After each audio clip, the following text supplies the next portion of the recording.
Welcome to ABN business news. Stock market వరుసగా రెండో రోజు కొనుగోళ్ల జోరును కొనసాగించడంతో దేశీయ ఈక్విటీ సూచీలు దూసుకెళ్లాయి. బీఎస్ఈ సెన్సెక్స్ 58,000, ఎన్ఎస్ఈ నిఫ్టీ 17,400 స్థాయిని తిరిగి నిలబెట్టుకోగలిగింది. ఇక ఈ రోజు మార్కెట్లు ఏ విధంగా ఉండబోతున్నాయి, ఆ తర్వాత గత వారం ఏదైతే మార్కెట్లు పడడానికి కారణాలు ఏంటి, వీటన్నిటికి సంబంధించి మనతో మాట్లాడడానికి బిజినెస్ అనలిస్ట్ సుందర్ రాజా గారు లైవ్లో సిద్ధంగా ఉన్నారు. ఒకసారి ఆయనతో మాట్లాడదాం. Sir good morning. Good morning sir, చూస్తా ఉన్నాం గత 4 వారాలుగా మార్కెట్లు పడుతూ వస్తున్న పరిస్థితి కనిపిస్తోంది, కానీ 2 రోజులుగా బౌన్స్ బ్యాక్ అయిన పరిస్థితి. సో ఏంటి కారణాలు, ఏంటి, ఎట్లా ఉంటుందంటారు ఈ రోజు మార్కెట్లు, ఫ్యూచర్ కూడా? గుడ్ మార్నింగ్ పవన్ గారు. ఇంత క్రితం మార్కెట్ చూస్తే కనుక భారీగా పట్టడానికి మనందరికీ తెలిసిందే. అంత క్రితం చూస్తే కనుక ఒక అనూహ్యమైన ర్యాలీ వచ్చింది కాబట్టి హైయర్ లెవెల్లో కొంచెం ప్రాఫిట్ బుకింగ్ రావడం మనం చూసాము. అలాగే మనందరం అనుకున్నదే, మార్కెట్లో చూస్తే కనుక స్టాక్స్ అన్ని కూడా ఎక్స్ట్రీమ్లీ ఓవర్ వాల్యుయేషన్స్ ఉన్నాయి. ఈ కన్సర్న్స్ వల్ల మార్కెట్లో కొంచెం ఫ్రెష్ బయింగ్ రాకపోవడంతో మార్కెట్లో కొంచెం కరెక్షన్ రావడం చూసాము.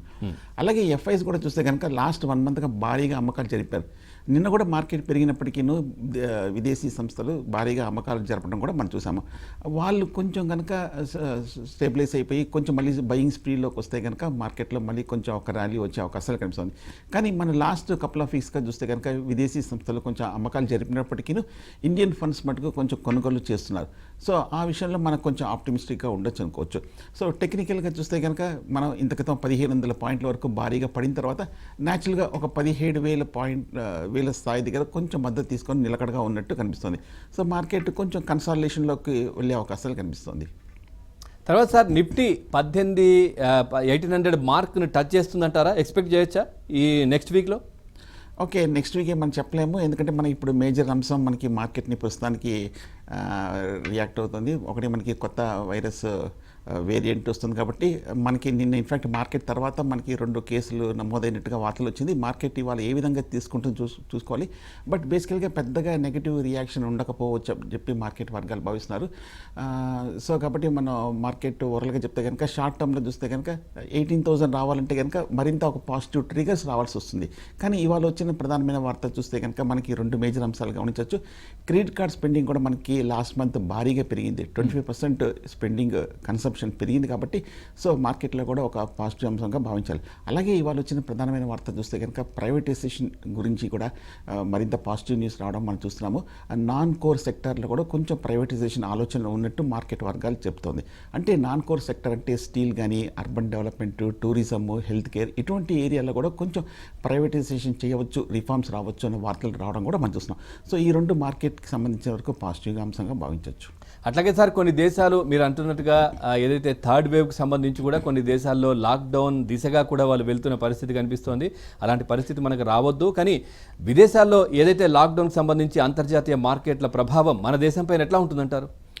ఓకే, అంతర్జాతీయ మార్కెట్లో ముఖ్యంగా యూఎస్ మార్కెట్ చూస్తే కనుక అంత క్రితం 2 వారాలుగా భారీగా పట్టడం చూసాము. కానీ నిన్న చూస్తే కనుక అమెరికన్ మార్కెట్స్ కూడా భారీగా లోయర్ రేట్ నుంచి రికవరీ రావడం కూడా ఒక విధంగా పాజిటివ్గా మనం భావించవచ్చు. అలాగే మన మార్కెట్ విషయానికి వస్తే మటుకు ఈసారి కొంచెం అందరూ మన దేశంలో ప్రిపేర్డ్గా ఉన్నట్టు కనిపిస్తుంది. చాలామంది వ్యాక్సినేషన్ కూడా ఫస్ట్ డోస్ కూడా పూర్తి చేసుకున్నారు. అలాగే మనకి లాస్ట్ టైం సెకండ్ టైంలో వచ్చిన ఇన్ఫెక్షన్స్ వల్ల కొంచెం లెసన్స్ కూడా ఇంకా ఉన్నాయి కాబట్టి కొంచెం అందరూ జాగ్రత్తగా ఉంటున్నారు. కాబట్టి ఈసారి అందరూ కొంచెం ప్రిపేర్డ్గా ఉన్నట్టు కనిపిస్తుంది. కాబట్టి మనం చూడాలి. అట్లాగే ఏ రంగాలు రాణించే అవకాశం ఉంది సార్? ఎందుకంటే ఫార్మా ఎట్లా ఉంటుంది, ఆ తర్వాత ఈ కన్స్ట్రక్షన్ రంగానికి సంబంధించి ఏ విధంగా ఉంటుంది, మెటల్ కావచ్చు, ఇవన్నీ వేటిపైన ఇన్వెస్ట్ చేస్తే బాగుంటుంది, ఫ్యూచర్ ఎట్లా ఉంటుంది? మనం చూస్తే కనుక కోవిడ్ ఇన్ఫెక్షన్స్ జరిగిన తర్వాత బాగా పడిన సెక్టర్ ఫార్మా సెక్టర్. కానీ లాస్ట్ 2 రోజులుగా చూస్తే కనుక మనకి కొత్త వేరియంట్ వస్తుందన్న వార్త రావడంతో ఫార్మా స్టాక్స్లో రీబౌండ్ అయ్యి మళ్ళీ కొంచెం మిక్సర్గా ఉన్నట్టు కనిపిస్తుంది. బట్ ఓవరాల్గా ఫార్మా కూడా కొంచెం మిక్సర్గానే ఉండే అవకాశం కనిపిస్తుంది. కాబట్టి మనం చూడాల్సింది ఏంటంటే కనుక టెక్నికల్గా ఈ ఫాల్లో ఏ సెక్టర్ అయితే కనుక తక్కువ కరెక్షన్లో పూర్తి చేసుకొని త్వరగా రికవరీ అవుతుందన్న అంశాన్ని గమనించాలి. అటువంటి సెక్టరే జనరల్గా కొంచెం నెక్స్ట్ ర్యాలీలో అప్ ట్రెండ్ని లీడ్ చేసే అవకాశాలు కనిపిస్తుంది. సో ఆ పాయింట్ ఆఫ్ వ్యూలో వస్తే కనుక ఐటీ సాఫ్ట్వేర్ చూస్తే కనుక లాస్ట్ ఒక 1 మంత్ మార్కెట్ రియాక్షన్లు పెద్దగా పడలేదు. పడకపోగా మనకి లాస్ట్ 2-3 రోజులుగా ఐటీ స్టాక్స్ కూడా భారీగా రికవర్ అయిపోయి మనకి ఇంత క్రితం ప్రీవియస్ గరిష్ట స్థాయి వరకు చేరువలో ఉన్నట్టు కనిపిస్తుంది. కాబట్టి ఐటీ సెగ్మెంట్ చాలా స్ట్రాంగ్గా కనిపిస్తుంది. కాబట్టి బహుశా నెక్స్ట్ ర్యాలీలో ఐటీ స్టాక్స్లో ఒక ర్యాలీ వచ్చే అవకాశాలు కనిపిస్తుంది. అట్లాగే సార్, ఈ నిఫ్టీ, బ్యాంక్ నిఫ్టీ పరిస్థితి ఏంటి, ఎట్లా ఉంటుందంటారు? ఓకే, బ్యాంక్ నిఫ్టీ కూడా మనం చూసాము కొంచెం బాగా అండర్ పెర్ఫామ్ చేసింది. బ్యాంక్ నిఫ్టీ చూస్తే కనుక మార్కెట్ పీక్కి వెళ్తున్న సమయంలో కూడా కొంచెం స్లో డౌన్ అయినట్టు కూడా కనిపించింది.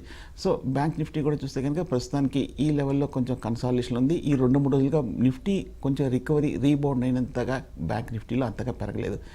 ముఖ్యంగా మనకి చూస్తే కనుక ప్రైవేట్ బ్యాంక్స్ అన్నీ కూడా కొంచెం షార్ట్ టర్మ్లో కొంచెం వీక్గా ఉన్నాయి కాబట్టి ఫోకస్ కొంచెం బ్యాంక్ స్టాక్స్, బ్యాంక్ నిఫ్టీ మీద కొంచెం తగ్గినట్టు కనిపిస్తుంది. ఇందాక అనుకున్నట్టుగా బహుశా మార్కెట్ ఎక్కువగా ఈసారి ఫోకస్ చేసేది ఐటీ స్టాక్స్ మీద, అలాగే ఫార్మా స్టాక్స్, అలాగే మెటల్ స్టాక్స్ కూడా కొంచెం కంపారిటివ్గా బెటర్గా ఉన్నట్టు అనిపిస్తుంది. Right, thank you very much Sundar Raja garu. మార్కెట్కి సంబంధించి చాలా చక్కటి విశ్లేషణ అందించారు. Thank you very much. ఇది ఇవాళ ఏబిఎన్ బిజినెస్ న్యూస్. తాజా సమాచారం కోసం చూస్తూనే ఉండండి ఏబిఎన్.